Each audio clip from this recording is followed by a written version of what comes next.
Good morning student, my name is Jayprakash. Last video में मैंने आपको occurrence of metal, metallurgy and extraction of metal से related कुछ important point बताए थे। मेटलर्जी को समझाया था मैंने आपको क्या मेटलर्जी होती है। तो लास्ट वीडियो में जो मैंने आपको बताया था, आज मैं उससे आगे डिस्कस करने जा रहा हूं। अगर आपने मेरी पिछली वीडियो नहीं देखी है तो ऊपर आपको एक आई बटन शो रहा होगा, आप वहां से उस वीडियो को डाउनलोड कर सकते हैं। अदरवाइज साइंस विद जयप्रकाश नाम से भी मैंने एक प्लेलिस्ट क्रिएट कर रखी है, आप वहां से भी उन वीडियोस को डाउनलोड कर सकते हैं। तो आज की जो टॉपिक हैं जो हमें डिस्कस करने हैं आज की क्लास में, extraction of highly reactive metal. Metal मैंने आपको बताया था तीन तरीके की होती हैं, एक हाई रिएक्टिव, एक मीडियम रिएक्टिव और एक लो रिएक्टिव मेटल होती हैं। रिएक्टिविटी सीरीज के अकॉर्डिंग मीन्स रिएक्टिवनेस के अकॉर्डिंग, कोई बहुत ज़्यादा हाई रिएक्टिव मेटल होती है, कोई बहुत ज़्यादा लो रिएक्टिव मेटल होती है। तो उसके बेस पर तीन कैटेगरी में मेटल्स को बांटा गया है। एक हाई रिएक्टिव मेटल, उसके लिए एक्सट्रैक्शन जो करेंगे हाई रिएक्टिव मेटल का मीन्स उनके जो ओस होती हैं उनसे जो हम उन मेटल को निकालने की कोशिश करेंगे, एक्सट्रैक्शन करेंगे, उसके लिए हम अलग मेथड यूज करेंगे। सिमिलर मीडियम रिएक्टिव मेटल के लिए हम न्यू मेथड का यूज करते हैं, अलग मेथड होता है। और extraction of low reactive metal के लिए हम एक अलग मेथड का यूज करते हैं। लास्ट क्लास में मैंने आपको ये काफ़ी पॉइंट डिस्कस करा दिए थे, मैं एक बार फिर से रिवाइज कर दे रहा हूँ। पोटेशियम, सोडियम, कैल्शियम, मैग्नीशियम और एल्यूमिनियम रिएक्टिविटी सीरीज में हमारी काफ़ी ज़्यादा टॉप पर हैं। इनकी रिएक्टिवनेस बहुत ज़्यादा हाई होती है, इस वजह से इनके लिए जो मेथड यूज़ किया जाता है एक्सट्रैक्शन करने के लिए मेटल का, वो कौन सा किया जाता है? Electrolysis process. इलेक्ट्रोलाइसिस को भी मैंने आपको लास्ट क्लास में समझाया था। इलेक्ट्रोलाइसिस में क्या होता है, दो इलेक्ट्रोड लेते हैं हम और मोल्टेन क्लोराइड मिलेगा या उसका ऑक्साइड, उसमें हम इलेक्ट्रिसिटी पास करा देते हैं और उसकी मदद से हम मेटल का एक्सट्रैक्शन कर लेते हैं। ओके, तो ये हमारा हाई रिएक्टिव मेटल में होगा इलेक्ट्रोलाइसिस प्रोसेस का यूज। ओके, दूसरा extraction of medium reactive metal. Medium reactive metal कौन कौन सी हैं? Zn, Fe और Pb और कॉपर। ये आपको रिएक्टिविटी सीरीज में मिडिल में देखने को मिलेंगी, इसलिए इनका जो रिएक्टिवनेस है वो ना तो बहुत ज़्यादा हाई है ना जो बहुत ज़्यादा लो है। ये मीडियम रेट की इनकी रिएक्टिवनेस है, इस वजह से हम इनको मीडियम रिएक्टिव मेटल बोलते हैं। और इनमें हम किस प्रोसेस का यूज़ करेंगे मेटल का एक्सट्रैक्शन करने के लिए? मेटल का एक्सट्रैक्शन करने के लिए हम यहाँ पे रिडक्शन प्रोसेस का यूज़ करेंगे। कार्बन हमारा एक रिड्यूसिंग एजेंट है, मैंने आपको लास्ट क्लास में भी बताया था। कार्बन को हम यूज़ करेंगे एज ए रिड्यूसिंग एजेंट। ये किस में होगा?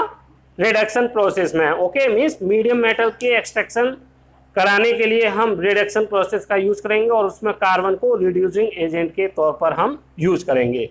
कॉपर और Hg ये हमारे लो रिएक्टिव एलिमेंट हैं। कैसे हैं? Very low reactive element, low reactive metal हैं ये हमारी, इसलिए इनका जो हम मेटल इनसे एक्सट्रैक्ट करेंगे उसके लिए हमें कुछ नहीं करना होता है, सिंपली उसको हीट कर देते हैं हम। सिंपल जो नॉर्मली हीट करते हैं उस हीटिंग की वजह से ही हमारा क्या हो जाता है, हमें मेटल प्राप्त हो जाती है, मेटल अचीव हो जाती है। ओके, और Ag, Au और प्लेटिनियम मीन्स सिल्वर, गोल्ड और प्लेटिनियम, ये तीन मेटल ऐसी हैं जो आपको किस नेचर में मिलेंगी? फ्री स्टेट में आपको नेचर में देखने को मिलती हैं। ओके, अब मैं आपको extraction of high reactive metal समझाने जा रहा हूँ। ओके स्टूडेंट, अब मैं extraction of high reactive metal आपको समझाने जा रहा हूँ। अब आपको मेटल हमें दो चीज़ों से मिल सकती है। हाई रिएक्टिव मेटल हमें किन दो फॉर्मेट में मिल सकती है? या तो आपको metal chloride means metal chloride से आपको मेटल मिलेगी, अदरवाइज आपको मेटल ऑक्साइड से क्या मिलेगी? मेटल मिलेंगी। और ये मेटल कैसी होंगी? हाई रिएक्टिव मेटल होंगी। मीन्स आपको मोल्टेन मेटल क्लोराइड से मेटल मिल सकती है, अदरवाइज मोल्टेन मेटल ऑक्साइड से आपको क्या मिल सकती है, मेटल मिल सकती है। ओके, तो ये आपको करना होता है।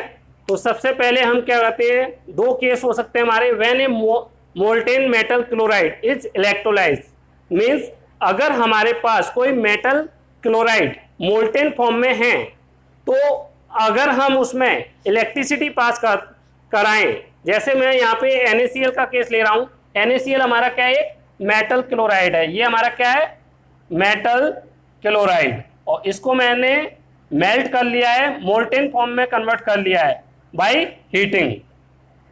बाय हीटिंग मैं इसको किस में कन्वर्ट कर लूंगा, मोल्टेन फॉर्म में कन्वर्ट कर लूंगा। मैं यहाँ पे लिख दे रहा हूँ इसको क्लियर,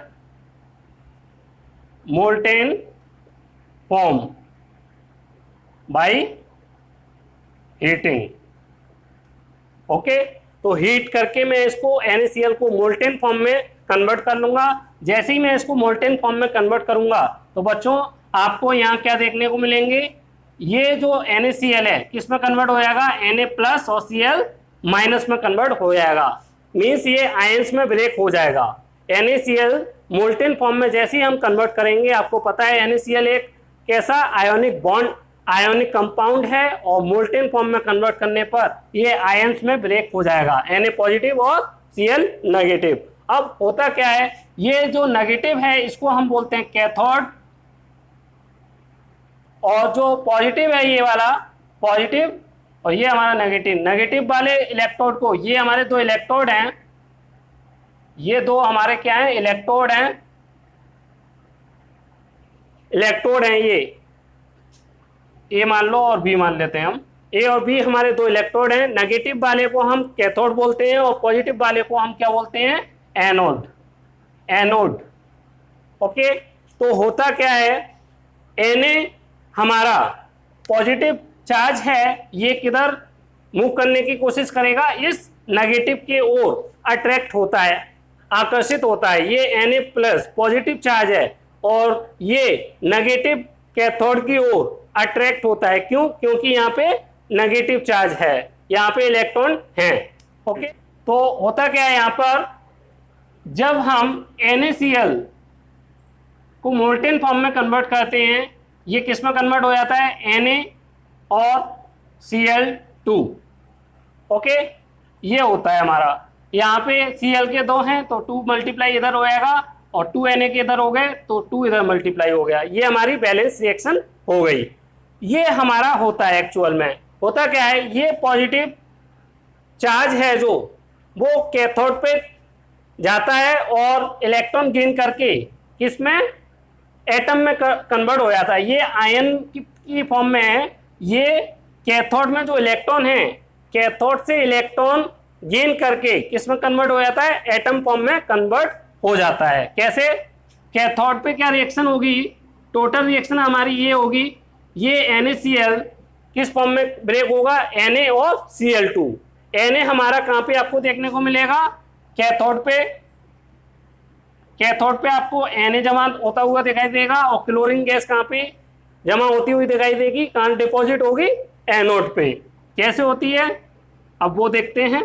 ओके, तो सबसे पहले आप इसे राइट डाउन कर लीजिए। When A molten metal chloride is electrolyse, mean जैसे ही हम एक मोल्टेन मेटल क्लोराइड जैसे NaCl है, इसमें इलेक्ट्रिसिटी पास कराएंगे, इलेक्ट्रिक करंट पास कराएंगे, then the pure metal is produce at cathode. तो जो प्योर मेटल है जैसे Na, ये आपको कहाँ पर डिपॉजिट होती हुई दिखाई देगी, कैथोड पे। ओके, मीन्स नेगेटिव कैथोड, इसी को हम नेगेटिव इलेक्ट्रोड बोलते हैं। और जो क्लोरीन गैस है वो आपको कहाँ फॉर्म होती हुई दिखाई देगी, या कहाँ पे डिपॉजिट होती हुई दिखाई देगी, तो वो आपको एनोड पे होती हुई दिखाई देगी। ओके, अब कैसे होती है वो देखते हैं। तो अब आप ये समझ चुके हैं, जब हम एक मेटल क्लोराइड लेंगे और उसमें इलेक्ट्रिसिटी पास कराएंगे, तो कैथोड पे आपको मेटल डिपॉजिट होती हुई दिखाई देगी, प्योर मेटल। ये हमारी कैसी है, प्योर मेटल। ओके, और जो गैस है क्लोरीन गैस, वो आपको एनोड पे डिपॉजिट होती हुई दिखाई देगी। कैसे, अब देखते हैं।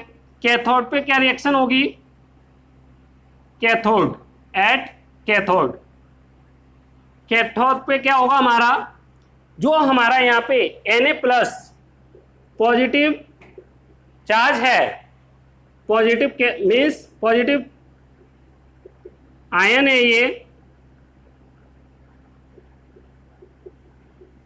और कितने आयन है ये, कितने आयन का यूज हो रहा है यहाँ पर, 2। तो ये क्या करेगा, 2 इलेक्ट्रॉन गेन करेगा, यहां से 2 इलेक्ट्रॉन गेन करेगा और किस में कन्वर्ट हो जाएगा, Na में। Na एटम में कन्वर्ट हो जाता है, सोडियम एटम। ओके, तो क्या हुआ इसमें, इलेक्ट्रिसिटी पास कराने पर यहाँ के जो इलेक्ट्रॉन हैं, इन इलेक्ट्रॉन ने इस पॉजिटिव चार्ज को अपनी ओर क्या कर लिया, अट्रैक्ट कर लिया।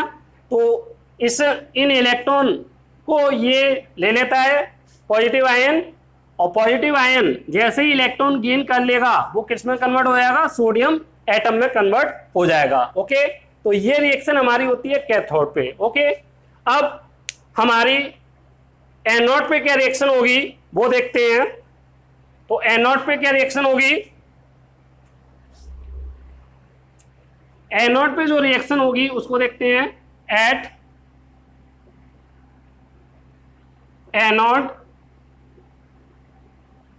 एनोड पे आपको क्या देखने को मिलेगा, जो Cl- है ये क्लोरीन नेगेटिव आयन, ये नेगेटिव जो आयन है आपको देखने को दिखाई दे रहा है यहाँ पे, ये क्या करेगा, जो ये इलेक्ट्रॉन है, ये इलेक्ट्रॉन मूव होते हुए किधर जाएंगे, इधर आ जाएंगे। ओके, इलेक्ट्रॉन ये मूव करेंगे। अब ये इलेक्ट्रॉन 2 इलेक्ट्रॉन लूज करेगा, 2 इलेक्ट्रॉन लूज करेगा और क्या बनाएगा, क्लोरीन गैस।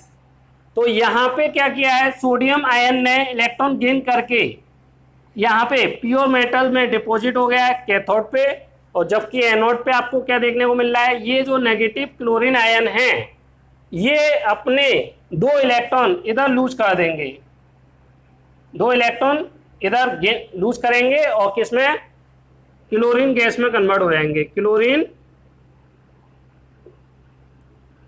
क्लोरीन गैस में कन्वर्ट हो जाते हैं। ओके, तो ये आपको प्रोसेस देखने को मिलती है, इसको बोलते हैं हम इलेक्ट्रोलाइसिस प्रोसेस की वजह से ये एक्सट्रैक्शन हुआ है हाई रिएक्टिव मेटल का। ओके, अब मैं नेक्स्ट, अगर हमारा मोल्टेन मेटल क्लोराइड है तो आपको ये देखने को मिलेगा, लेकिन अगर आपका मोल्टेन मेटल ऑक्साइड है तो आपको क्या देखने को मिलेगा, तब आपको कुछ और यहाँ पे रिएक्शन होती हुई दिखाई देंगी। When A molten metal oxide means यहाँ पर आपका मेटल क्लोराइड ना होके मेटल ऑक्साइड होता तो क्या होगा, is electrolyse by passing electric current. तो मैं उनमें अगर इलेक्ट्रिक करंट पास कराता हूं then pure metal is produce at cathode. तो आपको देखने को मिलेगा जैसे मेटल क्लोराइड में आपको प्योर मेटल कहां पर देखने को मिली है, कैथोड पे, उसी तरीके से मोल्टेन मेटल ऑक्साइड में भी आपको प्योर मेटल कहां पे दिखाई देगी, इस कैथोड पे डिपॉजिट होती हुई दिखाई देगी। Then pure metal is produce at cathode means negative electrode पे आपको प्योर मेटल दिखाई देगी, और ऑक्सीजन गैस आपको कहां पर डेवलप होती हुई दिखाई देगी, इस एनोड पे, पॉजिटिव इलेक्ट्रोड पे। ओके स्टूडेंट, अब extraction of high reactive metal जो मैंने आपको बताया, मोल्टेन मेटल ऑक्साइड अगर हम लेते हैं, मैंने यहाँ पे मोल्टेन मेटल ऑक्साइड लिया है, 2 इलेक्ट्रोड लिए हैं, नेगेटिव इलेक्ट्रोड को हम क्या बोलते हैं, कैथोड, और पॉजिटिव वाले को क्या बोलते हैं हम, एनोड। ये 2 हमारे क्या हैं, इलेक्ट्रोड हैं। ओके, ये 2 इलेक्ट्रोड लिए हैं, कैथोड और एनोड। मोल्टेन मेटल ऑक्साइड लिया है, जैसे ही हम मेटल ऑक्साइड Al2O3 को हम क्या करेंगे, मोल्टेन फॉर्म में कन्वर्ट करेंगे, मोल्टेन फॉर्म में कन्वर्ट करेंगे बाई हीटिंग। तो क्या होगा, Al2O3 हमारा किस में कन्वर्ट हो जाएगा, Al+3 और O-2 मीन्स आयंस में कन्वर्ट हो जाएगा।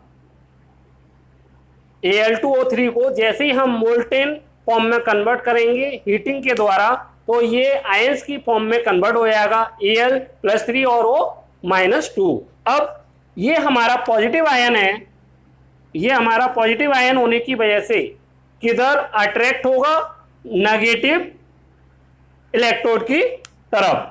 ये हमारा कैथोड की तरफ अट्रैक्ट होगा और क्या करेगा, कैथोड से 3 इलेक्ट्रॉन गेन कर लेगा। क्या होगा, यहां पे कैथोड पे क्या रिएक्शन देखने को मिलेगी, ये एनोड पे है हमारी। आपको सिंपली जैसे ही मैं Al2O3 में इलेक्ट्रोलाइसिस पास करूंगा, मेरा Al एल्यूमिनियम मेटल आपको कहां पर डिपॉजिट होती हुई दिखाई देगी, कैथोड पे, एट कैथोड। और ये हमारी प्योर मेटल होगी, प्योर मेटल, ओके। और ऑक्सीजन गैस आपको कहां पर दिखाई देगी, एट एनोड, ओके। तो ये हमारा एनोड पे हमें ऑक्सीजन दिखाई देगी डिपॉजिट होती हुई, और जो कैथोड पे हमें एल्यूमिनियम मेटल डिपॉजिट होती हुई दिखाई देगी। कैसे होगा, ये हमारा पॉजिटिव आयन है और पॉजिटिव आयन हमेशा नेगेटिव की ओर अट्रैक्ट करेगा। तो नेगेटिव हमारा इधर है तो ये इधर अट्रैक्ट करेगा और 3 इलेक्ट्रॉन गेन करके, ये हमारा पॉजिटिव आयन है, पॉजिटिव आयन क्या करेगा, 3 इलेक्ट्रॉन गेन करेगा इस कैथोड से 3 इलेक्ट्रॉन गेन करके ये एल्यूमिनियम एटम में कन्वर्ट हो जाएगा, एल्यूमिनियम एटम, ओके। और एनोड पे क्या होगा, ये हमारा नेगेटिव आयन है, नेगेटिव आयन हमारा किधर अट्रैक्ट होगा, पॉजिटिव की ओर। और इसके पास इलेक्ट्रॉन, ये क्या करेगा, 4 इलेक्ट्रॉन लूज करेगा, 4 इलेक्ट्रॉन लूज करके क्या बना देगा, O2 ऑक्सीजन गैस बनाएगा, और जो कहां पे डिपॉजिट होगी आपकी, एट एनोड। ये 2 रिएक्शन आपको होती हुई दिखाई देंगी। तो इस तरीके से हम हाईली रिएक्टिव मेटल का क्या कहते हैं, एक्सट्रैक्शन कहते हैं, ओके। अब नेक्स्ट पढ़ने जा रहे हैं हम मीडियम रिएक्टिव। अब हम extraction of medium reactive metal का एक्सट्रैक्शन पढ़ने जा रहे हैं। तो मीडियम रिएक्टिव मेटल कौन कौन सी होती हैं, आपको पता है, Zn, Fe, Pb और कॉपर को हम क्या बोलते हैं, मीडियम रिएक्टिव मेटल बोलते हैं, मीडियम रिएक्टिव मेटल। अब इनमें प्रॉब्लम क्या है बच्चों, ये जो मीडियम रिएक्टिव मेटल हैं आपको अधिकतर ऑक्साइड फॉर्म में देखने को नहीं मिलती हैं। कुछ मेटल, इनमें से some metal are form in oxide but remain are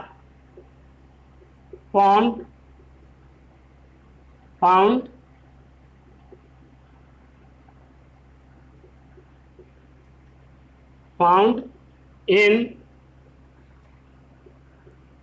carbonate और सल्फाइड, ओके। तो इनमें प्रॉब्लम क्या है, मीडियम रिएक्टिव मेटल में हमारी जितनी भी ये जिंक, Fe, Pb और कॉपर मेटल हैं, ये आपको अधिकतर किस फॉर्म में देखने को मिलेंगी, या तो ये कार्बोनेट बनाती हुई दिखेंगी इन मेटल का, या तो आपको कार्बोनेट देखने को मिलेगा, या आपको इनका सल्फाइड देखने को मिलेगा इन नेचर। बहुत ही कम आपको इनके ऑक्साइड देखने को मिलेंगे, ऑक्साइड की फॉर्म में ये कम देखने को मिलती हैं, और कार्बोनेट और सल्फाइड की फॉर्म में ये आपको ज़्यादा देखने के लिए मिलती हैं। अब इससे प्रॉब्लम क्या है और क्या इसका सॉल्यूशन है वो देखते हैं। स्टूडेंट्स, अब आपको ये माइंड में याद रखना है, जितनी भी आप ऑक्साइड से मेटल को एक्सट्रैक्ट करना हमारा इजी होता है एज कंपेयर टू कार्बोनेट और सल्फाइड जो होती हैं, उनसे जो हम मेटल को एक्सट्रैक्ट करने की कोशिश करेंगे तो ये काफ़ी ज़्यादा टिपिकल वर्क होता है। इस वजह से हम क्या प्रेफर करते हैं, हम चाहते हैं कि हमें क्या मिल जाए, किसी भी तरीके से जिन मेटल का हमें क्या करना है, एक्सट्रैक्शन करना है, वो हमें किस फॉर्म में मिल जाए, ऑक्साइड की फॉर्म में मिल जाए। या तो ऑक्साइड की फॉर्म में मिल जाए या फिर हम उसको किसी भी तरीके से उनके ऑक्साइड में कन्वर्ट कर लें। या तो वो हमें ऑक्साइड के फॉर्म में डायरेक्ट अवेलेबल हो जाए, जैसे जो ओस हैं वो हमें ऑक्साइड की फॉर्म में मिल जाएं। अदरवाइज जो ओस हमें कार्बोनेट और सल्फाइड की फॉर्म में मिल रही हैं, उनको हम क्या करते हैं, फिर सबसे पहले हम इनको कन्वर्ट करते हैं ऑक्साइड में, ऑक्साइड्स ऑफ देयर मेटल, और फिर हम इनसे क्या मेटल अचीव करते हैं। ये हमारी प्रोसेस होती है। अब ये दो प्रोसेस के थ्रू आपका प्रोसेस हो सकता है, जिनकी वजह से हम कार्बोनेट और सल्फाइड से उनको किस में कन्वर्ट कर लेते हैं, ऑक्साइड में कन्वर्ट कर लेते हैं। और एक बार जब हमें ऑक्साइड मिल जाता है तो उससे हम आसानी से अपने मेटल को अचीव कर सकते हैं by reduction process. Okay, reduction process means carbon का यूज करके हम ऑक्साइड से मेटल का अचीवमेंट इजी वे में कर सकते हैं। तो हमें क्या करना होता है, कार्बोनेट और सल्फाइड को उनके मेटल ऑक्साइड में कन्वर्ट करने की जरूरत होती है। ये हमारा दो प्रोसेस की मदद से हो सकता है। दो मेथड हम इसमें यूज करते हैं। पहला मेथड है हमारा कैल्सिनेशन। ओके, तो व्हाट इज कैल्सिनेशन? तो सबसे पहले आपको मैं कैल्सिनेशन बता देता हूं। अब आपको ये समझ में आ गया है, जो मीडियम रिएक्टिव मेटल हैं आपको ऑक्साइड के फॉर्म में कम देखने को मिलती हैं और सल्फाइड और कार्बोनेट के फॉर्म में आपको ज़्यादा देखने को मिलती हैं। इस वजह से हम इनको, और आपको ये पता हो गया है कि ऑक्साइड से मेटल को अचीव करना आसान है, जबकि उनके सल्फाइड और कार्बोनेट से मेटल को अचीव करना इतना इजी नहीं है। तो हम उनके मेटल, ये जो कार्बोनेट हैं, मेटल कार्बोनेट या मेटल सल्फाइड, उनको हम मेटल ऑक्साइड में कन्वर्ट करने की कोशिश करते हैं। ये दो विधि से हो सकता है, दो मेथड के थ्रू हो सकता है, कैल्सिनेशन और रोस्टिंग के द्वारा हम ये परफॉर्म करा सकते हैं। तो what is calcination? Calcination, it is a process by which metal carbonate are convert into metal oxide by applying strong heating. Okay, in the absence of air. इसमें आपको ये ध्यान रखना है, कैल्सिनेशन वो प्रोसेस है जिसकी मदद से हम जितने भी मेटल कार्बोनेट हैं उनको किस में कन्वर्ट कर लेते हैं, मेटल कार्बोनेट को उनके मेटल ऑक्साइड में कन्वर्ट कर लेते हैं। किसके द्वारा? Strong heating. उसको स्ट्रॉन्ग हीट करते हैं हम, बहुत ज़्यादा टेम्परेचर पर हीट करते हैं। लेकिन इसमें आपको एक बात का ध्यान रखना है, इन दी एब्सेंस ऑफ एयर, वहाँ पर एयर की प्रेजेंस ना के बराबर होनी चाहिए। ओके, अब कैल्सिनेशन प्रोसेस में क्या होता है, जैसे ये हमारा जिंक कार्बोनेट है, जिंक कार्बोनेट का कैल्सिनेशन करेंगे तो आपको क्या मिलेगा, जिंक ऑक्साइड मिलेगा। और कार्बन डाइऑक्साइड, कार्बन डाइऑक्साइड आपको देखने को यहाँ पे मिलेगी। ओके, और व्हाट इज रोस्टिंग? तो रोस्टिंग में आपका थोड़ा सा इसमें चेंज है। रोस्टिंग में यहाँ पे मैं अब रोस्टिंग लिखूंगा, तो रोस्टिंग भी ये roasting it is a process by which metal sulphide roast calcination process जब यूज करेंगे जब हमारे पास मेटल कार्बोनेट हो, मींस मेटल कार्बोनेट की फॉर्म में अवेलेबल हो, तो हम उसका मेटल ऑक्साइड किस मेथड के थ्रू करेंगे? कैल्सिनेशन। किसकी अब्सेंस में? एयर की अब्सेंस में। ओके, अब यहाँ पे क्या होगा? It is a process by which metal sulphide are convert into metal oxide by applying strong heating in the presence of air. अब इसमें एयर की प्रेजेंस होनी चाहिए। ये in the absence of air, और यहां पे in the presence of air. यहाँ पे एयर का प्रेजेंस होना जरूरी है और यहाँ पे एयर का प्रेजेंस नहीं होना चाहिए। ओके, तो रोस्टिंग वो प्रोसेस है जिसमें अगर हमारे पास मेटल का सल्फाइड है तो हम उसको उसके मेटल ऑक्साइड में कन्वर्ट कर सकते हैं by the process of roasting. Roasting वो प्रोसेस है जिसकी मदद से हम एक मेटल सल्फाइड को उसके मेटल ऑक्साइड में कन्वर्ट कर सकते हैं in the presence of air by strong heating.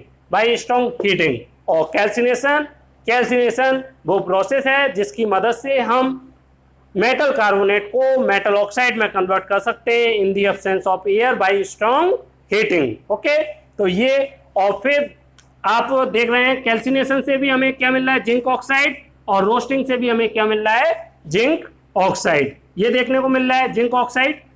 अब ये आपका मेटल ऑक्साइड में कन्वर्ट हो चुका है। मेटल ऑक्साइड को हम किससे कर देते हैं? ये हमारा जिंक ऑक्साइड है। इसकी रिएक्शन हम कार्बन से कर देंगे, और कार्बन मैंने आपको बताया था एक रिड्यूसिंग एजेंट है। रिड्यूसिंग एजेंट ये क्या करेगा? कार्बन जिंक ऑक्साइड को जिंक में रिड्यूस कर देगा और आपको क्या मिल जाएगा? जिंक मेटल मिल जाएगी यहाँ पे।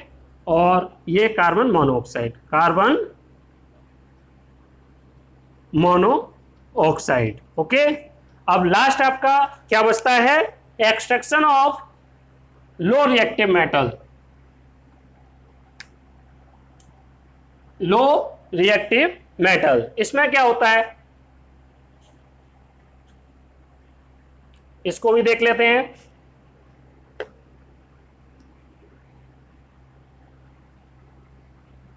इसमें लो रिएक्टिव मेटल हमारे 2-3 मेटल हैं, आपको पता है। उन मेटल को हम क्या कहते हैं? Simply heat bye simple heating metal oxide convert into metal. Okay, तो लो रिएक्टिव मेटल में हमें कुछ नहीं करना होता है, सिंपली हल्का सा हीट कर देते हैं हम, और हीट करने पर आपको क्या देखने को मिलेगा? वो मेटल, उस मेटल ऑक्साइड से उस मेटल का एक्सट्रैक्शन आपको दिखाई देगा। ओके, तो ये extraction of low reactive metal हो गया आपका। अब मैं आपको प्योरिफिकेशन रिफाइनिंग प्रोसेस समझाने जा रहा हूं। ओके स्टूडेंट, अब हम इलेक्ट्रोलाइटिक रिफाइनिंग पढ़ने जा रहे हैं। इसमें क्या करते हैं? हम एक इम्प्योर मेटल लेते हैं जिसको हमें प्योर मेटल में कन्वर्ट करना है। उसको हम कहाँ पे लगाते हैं? एनोड पे लगाते हैं, पॉजिटिव टर्मिनल। ये हमारा एनोड है। एनोड पे हम कौन सी मेटल लेंगे? इम्प्योर मेटल लेंगे। और कैथोड पे हम क्या लेंगे? एक प्योर मेटल की स्ट्रिप लेते हैं, थिन प्योर मेटल स्ट्रिप लेते हैं। ओके, और क्या होता है? जैसे मैं यहाँ पे कॉपर SO4 सॉल्यूशन ले रहा हूं और ये मेरी कॉपर की रॉड है। ओके, और ये मेरा इसमें कॉपर प्लस आयन, ओके, और SO4-2 आयन प्रेजेंट है इसमें, क्योंकि ये एसिडिफाइड कॉपर सल्फेट सॉल्यूशन है तो इसमें ये आयंस होंगे। अब होता क्या है, एट एनोड, एनोड पे क्या होगा, ये, या आप कैथोड पे देखिए, कैथोड पे क्या होगा, ये कॉपर सल्फेट जो आयन है ये पॉजिटिव आयन है, और पॉजिटिव आयन हमेशा किधर अट्रैक्ट होने की कोशिश करेगा, नेगेटिव साइड में। तो ये हमारा नेगेटिव इलेक्ट्रोड है, ये हमारा कैसा इलेक्ट्रोड है, ये हमारा कैथोड है, और कैथोड हमारा कैसा नेगेटिव टर्मिनल होता है, नेगेटिव इलेक्ट्रोड होता है ये, और ये हमारा पॉजिटिव इलेक्ट्रोड है।